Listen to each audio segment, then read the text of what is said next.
Hello guys, কেমন আছেন সবাই? আজ আপনাদের সাথে একটি নতুন প্রোডাক্ট নিয়ে কথা বলবো। তো স্কিনে দেখতে পাচ্ছেন একটি ফেস পাউডার। এটি হচ্ছে হোয়াইট হাউসের একটি ফেস পাউডার। দেখতে পাচ্ছেন, এই যে ফেস পাউডারটি ওপেন করলাম, এই যে কালারটা দেখতে পাচ্ছেন। এটা আমার কাছ থেকে নিয়েছে 600 টাকা দাম। এখানে একটা মিরর আছে, পাপ দেওয়া আছে। তো এই ফেস পাউডারের এই কভারেজটা অনেক ভালোই।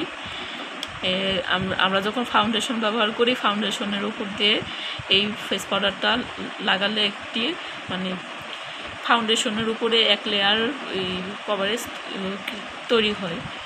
এবং যারা মেকআপটাকে সেট করতে চাচ্ছেন তারা এই পাউডারটি ব্যবহার করতে পারেন। এই যে আমি একটু হাতে লাগিয়ে দেখাচ্ছি, এই যে এই কালারটি এরকম স্কিনের সাথে মিশে যায়। তো দেখতে পাচ্ছেন, ছোট্ট, এটা সহজে ইজিলি ক্যারি করা যাবে এই ব্যাগে। তো বন্ধুরা, ভিডিওটি ভালো লাগলে আমার ভিডিওটি লাইক দেবেন এবং আমার চ্যানেলটি সাবস্ক্রাইব করবেন। ধন্যবাদ।